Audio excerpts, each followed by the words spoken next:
هنعمل النهارده وصفة سهلة وبسيطة، طعمها حلو جدا ومحببة للكل، وبنروح ناكلها في المطاعم بمبالغ عالية. عملناها النهارده في البيت بأسهل طريقة بحشوة لذيذة، طعمها حلو جدا واقتصادية جدا.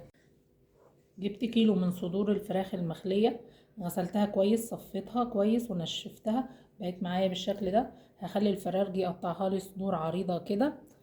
هبدأ اخد كل قطعة من الفراخ ما بين كيسين من التلاجة وادقها كويس بمدق اللحم. لو مش عندك مدق اللحم ممكن تعمليه بالنشابة او باي حاجة عندك، ممكن كمان بقعر كوباية.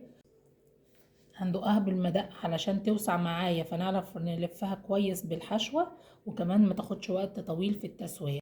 جبت شريحة ما بين كيسين بلاستيك، وهبدأ ادقها بالاتجاه الناعم مش بالخشن بالشكل ده، وادقها كده بالراحة بحرص علشان ما تتقطعش مني ولا تتفتح.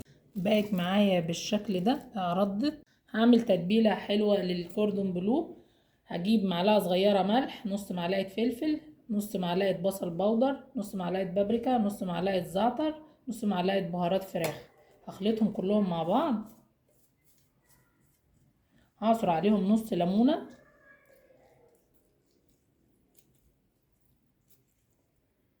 بالشكل ده علشان تطري لي اللحم، ما ياخدش وقت في السوا ويطلع مستوي. هخلط التوابل كلها كده مع بعض، وهتبل بيها الفراخ بالشكل ده عشان تديها طعم حلو. تبلت كل الفراخ بالشكل ده، هركنها 10 دقايق في التتبيلة عشان تتشرب منها. عملت حشوة حلوة كده للكوردون بلو بتاعي. جبت ميكس الجبن بين الشيدر والموتزاريلا، جبت شوية فلفل الوان قطعتهم مكعبات رفيعة كده، طريتهم على النار بمعلقة زيت. هحط شوية من الحشوة بالشكل ده والفها رول، واضغط عليه على الحشوة علشان ما تفكش مني كده كده كده.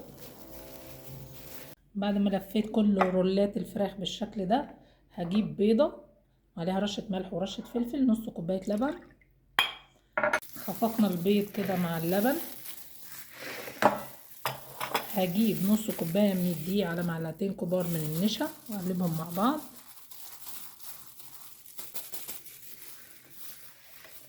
كوباية كبيرة من البقسماط الناعم. هجيب الرول كده احطه في الدقيق واقفل عليه كويس بالدقيق.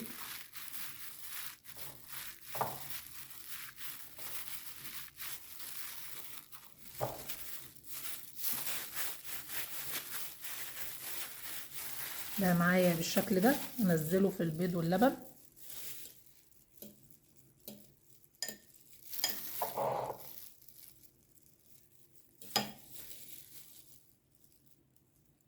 اصفيه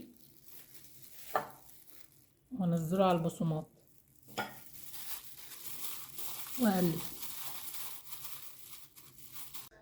بعد ما تبلتهم كده بالدقيق والبيض والبقسماط، هدخلهم الفريزر لمدة نص ساعة عشان يتماسك عليهم الكفر.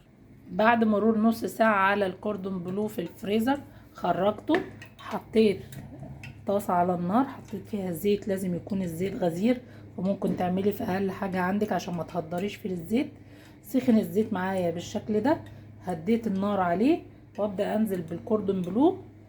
النار تكون هادية علشان يستوي براحته من غير ما ياخد لون بسرعة، بس من غير ما يستوي. واحطه وما اقلبش.